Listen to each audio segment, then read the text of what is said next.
This edition of MacVoices is sponsored by Audible, a leading provider of spoken audio information and entertainment. Listen to audiobooks whenever and wherever you want. To get a free audiobook, visit audiblepodcast.com/MacVoices. Welcome to MacVoices. This is the Talk of the Mac community, and I'm Chuck Joyner. Folks, it seems like we do a lot of talking around here about email with some of our guests and some of our panels, and some people say email's dead. I don't believe it for a second, certainly not in the business world, and I don't think in the personal world. I think many of us use email as sort of a place to centralize a lot of our information and manage it, as opposed to the pundits who will tell you maybe that the social networks are where you do that. I'm sorry, not for me, not just yet. One of my key tools is MailPlane.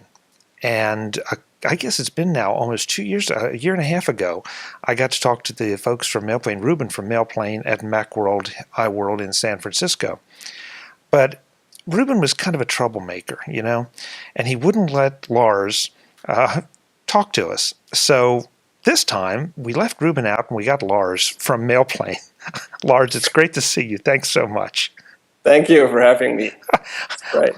Ruben is going to have our heads, Lars, if we keep this up. I'm sure, yeah. Don't worry about him, you know. Oh, yeah, okay.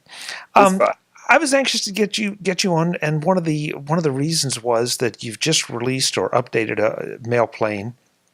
I believe it's actually come out of beta, and now it's a paid app, which, in my opinion, it should be, because it's something, and here's my disclaimer. I did not get a license.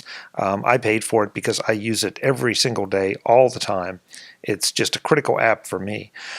But Lars, I wanted to ask you to talk a little bit about what MailPlane is and what's new in this version as it comes out of beta, because you all have done a lot of enhancements. Yeah, sure. Actually, MailPlane is just a frame around Gmail, so it's more like a specialized browser than actually a mail client. And we stepped back and rethink the whole thing a bit, because MailPlane is in service for about 6 years now, and the whole environment changed quite a bit. And we thought wouldn't it great if we would also have a calendar, Google Calendar in it. And we got a lot of requests for faster account switching. So we decided to bring also some tabs in it, so you don't have to switch in a drawer. And so the whole experience is a lot more faster, and you can't get enough speed, so it has always to be fast enough. So that was our key thing that we would like to improve in MailPlane 3. And so in the end, we ended up with a complete rewrite. So you don't have to bother about that, but so we had to rewrite it from the ground up. And so we decided to also clean up the whole experience a bit, especially preferences and stuff like that. So so the core values are still the same. So there's still Evernote in it, OmniFocus integration, picture resizing, and plugins like Rapportive or Boomerang. And so the core values are still the same, but we try to bring it a bit further than MailPlane 2 was. You say it's almost like a specialized browser. So I'll ask the question that someone will ask one or both of us. Gee, if it's just a specialized browser, why wouldn't I just use my version of Chrome, my version of Safari, and have that window always open? What's the advantage to MailPlane? Yeah, that's a question. That's a good question. That's asked a lot of time. So actually, we think that the best thing about it is to have it in a separate application, so you don't have to keep your browser open all the time. So you can browse around and don't have to worry about losing your email window. And also we do a lot of OS X integration. So you get a notifier out of the box. So you don't have to get Google notifier. And our notifier can also, have multiple accounts in it. And we also have Apple script support, so for further integration, stuff like that. So we have a lot of tiny little things that makes life a bit easier. And so MailPlane is basically just about convenience in the end. So it's not a revolution or something like that. It's convenience. So, yeah. I really like, and it's an interesting choice that you have taken the path of mimicking or copying the Google interface. That in that way it really is like a browser, and I like that because it means I don't have to learn yet another interface. If I've gone to Gmail, I've probably gone there first in a browser, and so I've learned my way around. And this way, for example, if I started with Gmail and then accessed it through Apple Mail, now I've got to learn all the Apple Mail interface. With this, it's just like opening it in a web browser, except with some of the enhancements you talk about. One of the things that I want to point out, though, is the ability to have multiple accounts open. I really love that. Yeah, that was always the biggest feature of MailPlane. So MailPlane 2 was able to open more accounts than MailPlane 3 is at the moment. We have a few ideas to bring that functionality back, but we thought tabs are more important than keeping 80 accounts open or stuff like that. So that was our focus at the moment, and but we have some ideas to go beyond the limitation that Google gives us at the moment. But yeah. That's the key feature, of course, having multiple accounts open. Yeah. Go ahead. I'm sorry. Oh, no worries. And of course, we do also, store the passwords and stuff like that. So it's easier, to organize all your accounts in MailPlane than it would be if you have to keep it in Chrome or Safari like that. It's more an organized way of keeping your accounts. Ruben, does this hold, and maybe you just said it, but is there a security advantage to using MailPlane with Gmail so that I'm not opening, I guess I'm not opening other things or other websites that don't have access to my browser while I'm in my Gmail, which is something I want to keep very secure? Yeah, of course. It's not so much about security, but about privacy.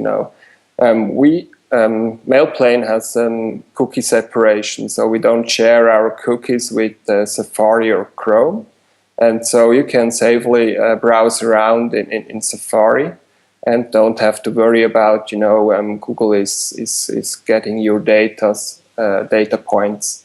And so it's completely independent from each other. That's, of course, a feature as well, yeah. Do you find that the changes that Google sometimes makes, because they don't do a real good job of announcing things, you just sort of open Gmail and, wow, Google has changed something. Does that cause a problem for you all, or because of the way you have implemented this, do those changes just pretty much pass through to MailPlane? Yeah, that's always a bit of catch up for us, of course, yeah. But we are pretty used to it in the meanwhile. So yeah, we are pretty good at catching up. And actually, it was also one of the reasons we tried to stay outside of Apple's Mac App Store, because of that review process, which if being outside of the App Store, we have the advantage of pushing out updates pretty quick. So that's very important for us, because those changes are coming sometimes out of the blue for us as well. So you must be reading my mind, because I was going to ask you about the decision not to be in the Mac App Store, or is that something you might consider in the future? Yeah, we never say never. but actually our sales number through the Mac App Store wasn't so high with MailPlane 2, and so we definitely see the convenience of the Mac App Store, and we love it ourselves as well, and also the privacy advantage of the Mac App Store for customers, but for MailPlane, it isn't the right thing at the moment. And, if the review process gets faster, or if there are other enhancements down the road, we will definitely consider it going back into it. But at the moment, we are pretty happy with being outside of the Mac App Store. And so if I can push the point a little bit, there's nothing in MailPlane that is prohibited by any of Apple's sandboxing guidelines. This is more about your ability to respond to some of the changes and service your customers. Yeah. At the moment, we will be able to get into technically we'll be able to get into the Mac App Store, but you never know in the future. Maybe we have to take technical approaches which aren't supported by Mac App Store, and if our customer bought it through the Mac App Store and we can't fix that problem, so then we would be in a bad situation, and we try to stay outside of those bad situations, Ruben, you mentioned AppleScript support. Do you have any recommendations or favorite Apple scripts that integrate with MailPlane to help me do more with my mail or manage it a little better? Actually, no Apple scripts, but we have support for or different applications like Things, or from Culture Code, or Alfred app. Which are supporting MailPlane through our AppleScript interface. But actually, I don't have AppleScripts at hand which would help at the moment. But that's a good idea. You might catch it up, yeah. Well, that's interesting, and I don't think I realized that and I probably would have if I'd have thought about it, but that AppleScript could be a way in for other applications to support MailPlane. And it's good to see that, because this is just such a terrific program, and it seems like more and more people are moving to Gmail, or at least using Gmail in some fashion. Mm-hmm. Yeah, sure. Especially if you have to, for attachments, then it's very good having an AppleScript interface, because otherwise it's technically not possible to get attachments, files to another program instead of AppleScript. And now, a little something from Audible, a leading provider of spoken audio information and entertainment. Listen to audiobooks whenever and wherever you want. Okay, it's not a little thing, it's a big thing. Well, it's both, actually. It's my pick for this show from Audible, Tom Peters' The Little Big Things, 163 Ways to Pursue Excellence. Tom is one of my favorite business authors, not only for the ideas he presents, but also for the passion he delivers. That passion comes through in this book, since Tom himself narrates it. If you've heard Tom speak, you know what I mean. There are many takeaways in this book, no matter what you do in business, pleasure, or life. This is Tom's latest work, but don't worry, there are many of his other books on Audible. There are also plenty of other business books on Audible, and history, and romance, and science fiction, and fantasy. Are you getting the idea? No matter what you're interested in listening to, Audible has you covered with an amazing selection of audio content that just keeps on growing. So what are you waiting for? Do yourself a favor, do me a favor, and visit audiblepodcast.com/MacVoices to sign up for a free book and 30 days of Audible. If The Little Big Things, 163 Ways to Pursue Excellence isn't your pick for a free book, what is? Let me hear from you and let me know what you're listening to on Audible. Maybe you'll convince me to make it a future pick if I like it. Or if I don't. We'll have to see. Either way, go to audiblepodcast.com/MacVoices for your free book and 30 days of Audible for free. Thanks to Audible for sponsoring this edition of MacVoices. You mentioned speed, too. And I guess it's something I really hadn't thought about. that MailPlane really is fast. It's not like I have to wait for anything, and it is pulling mail off the web. You have not implemented anything to cache my mail and have it on my computer so that I could work on it offline, which is sort of the point, I guess, of Gmail. Yeah. No, actually, we don't have any offline support in MailPlane 3, but actually we cache downloads. So if you download an attachment, it caches it, and the second time it's much faster. Same for the preview functionality we have, where we bring it through Quick Look. Then we cache it first, and so the next time the preview will be much faster. So that's about speed, yeah. Have you considered anything in the way of giving me the option to download my mail so that when I get on a plane, I can work on it and then get off the plane, hook up to the internet, and anything will sync, I guess, or back to Gmail?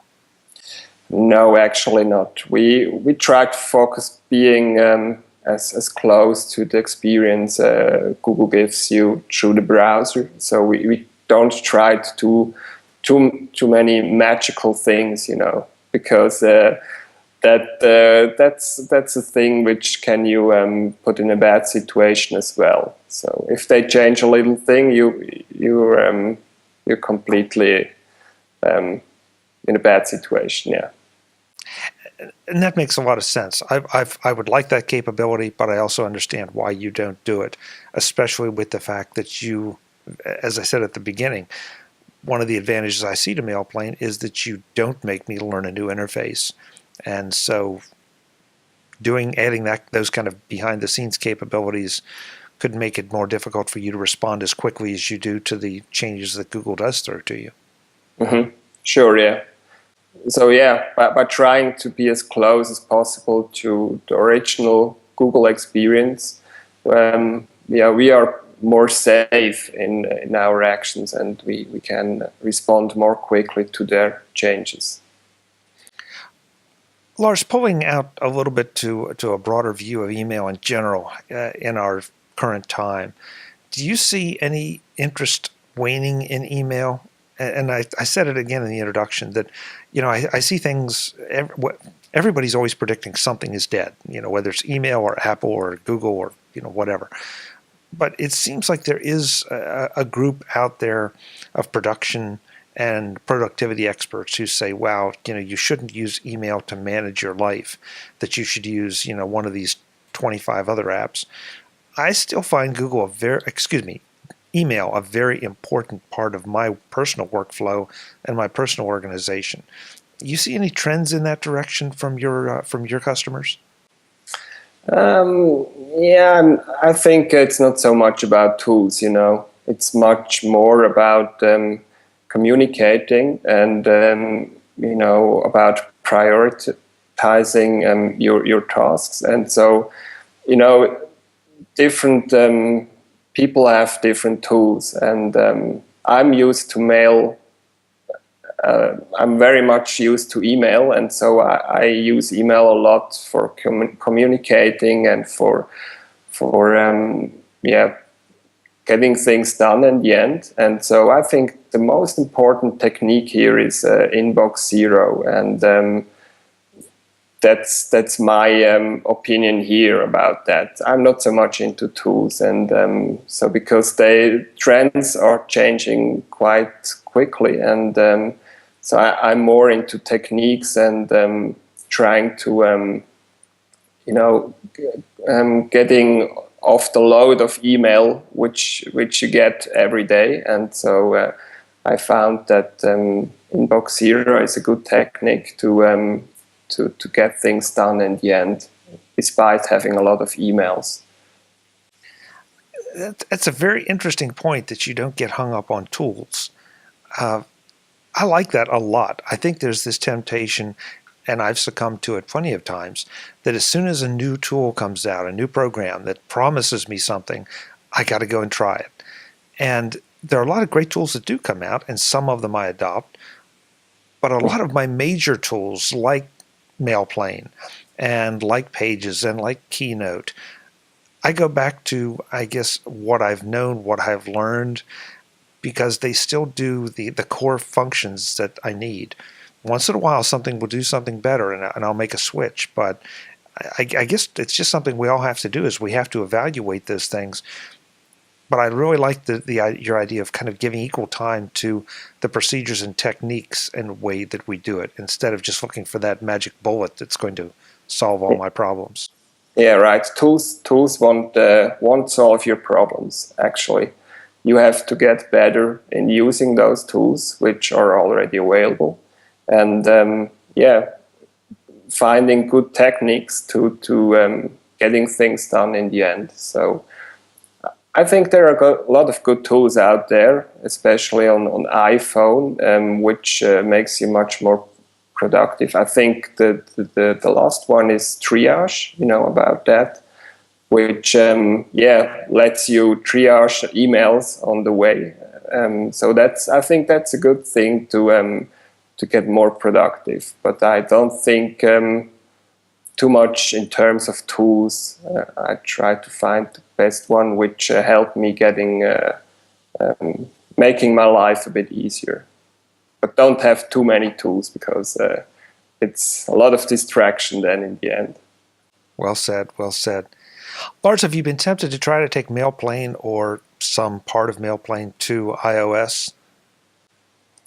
No, actually not, because I think MailPlane is a desktop application, and I don't, as I said before, I think tools like Triage or stuff like that are much better on iPhone than we can do it with MailPlane, with a MailPlane idea. So actually, we are a desktop application.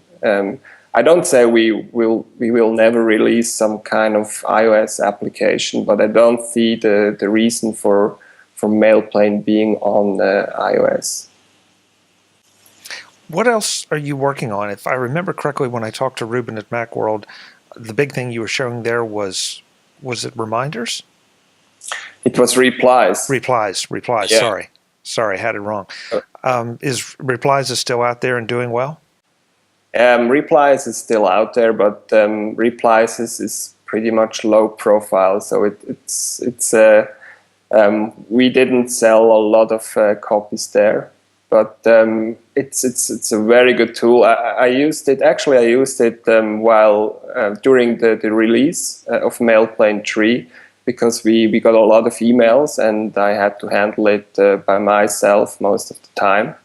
And Replies was such a good tool to use, because you could use answers again, which you gave before, and it makes it so much faster in doing support. But at the moment, we don't promote it too much. It's more, it's our secret weapon for supporting customers.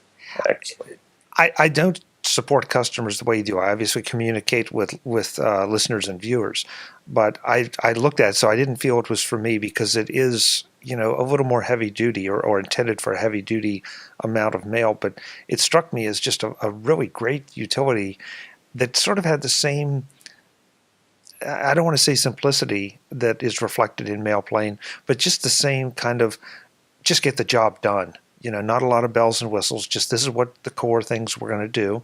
We're going to do them well and efficiently and fast, and let you do them. And I really like that idea.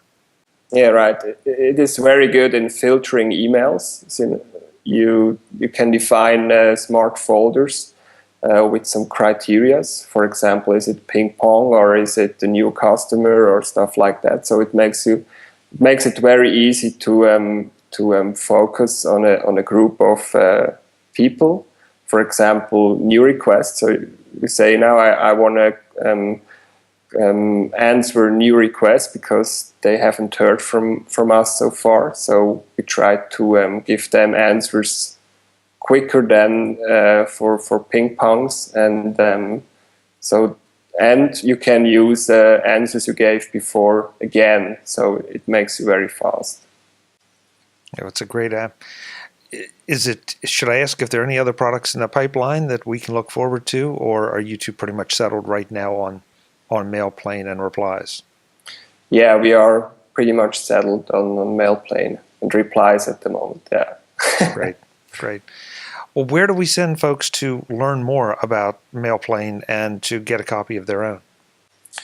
Yeah, to our website. It's mailplaneapp.com, and so you should find everything there. We have you can download it directly on the front page, and we have help section. We have our blog, which we try to update more frequently now, and yeah, we were a bit swamped in the last few months, and yeah. So should be everything there. Otherwise, write us an email to support@mailplaneapp.com, and we are more than happy to respond there. Yeah. Great. The pricing for MailPlane is? It's still the same. It's $24.95. So we kept the price at the same level. Again, given that it's something you're going to use all day, every day, I think that's important. So, yeah. And Lars, it's been so long since I've been using MailPlane for so long. Is there any kind of demo period for someone to try it out? Yeah, sure. We have our demo period is 15 days at the moment, so you can use it for 15 days, and afterwards you can decide if you want to buy it or if you want to delete it. Folks, I can't say it enough. I am a MailPlane customer. I'm a MailPlane user, and I love it. I can't imagine trying to manage my Gmail accounts without it. Lars, thank you so much. It's great to talk to you. Great to see you. Tell Ruben we said hello. Yeah, thank you. And I'm sorry, but I have to remind the viewers and listeners, in case you missed that interview with Ruben, I'll have it linked in the show notes, but these guys did something that was really interesting. They were going to Macworld 2012, Macworld iWorld 2012. In their little update box that you usually see in any application that says, a new version is available, they put a little notice saying, "We'll be at Macworld, come see us." Yeah. I've never seen it before. I've never seen it since. I think it was brilliant. What a great way to kind of communicate with your customers and let them know that here was an opportunity to meet you. So I still applaud that. That still is one of the best things I've ever seen to connect to customers. Good job. Yeah. Okay. Thank you. Thank you. Lars, we'll talk to you again soon when we have another major update to MailPlane. Sure, yeah. Looking forward to it. Thank you. Folks, I'm Chuck Joyner. Again, mailplaneapp.com. I'll have links in the show notes to everything, as we always do. Check us out on the MacVoices Dispatch, our weekly newsletter, and check out all our sponsors. Until the next time, and as always, this is MacVoices, the talk of the Mac community. Thanks for watching. Visit MacVoices.com for links, show notes, to subscribe, to connect with Chuck on Twitter, app.net, Google+, Facebook, and for more Apple, Mac, and tech-related shows, including MacVoices, Mac Notables, the Mac Jury, and the MacVoices Briefing. Advertising handled by Backbeat Media at backbeatmedia.com.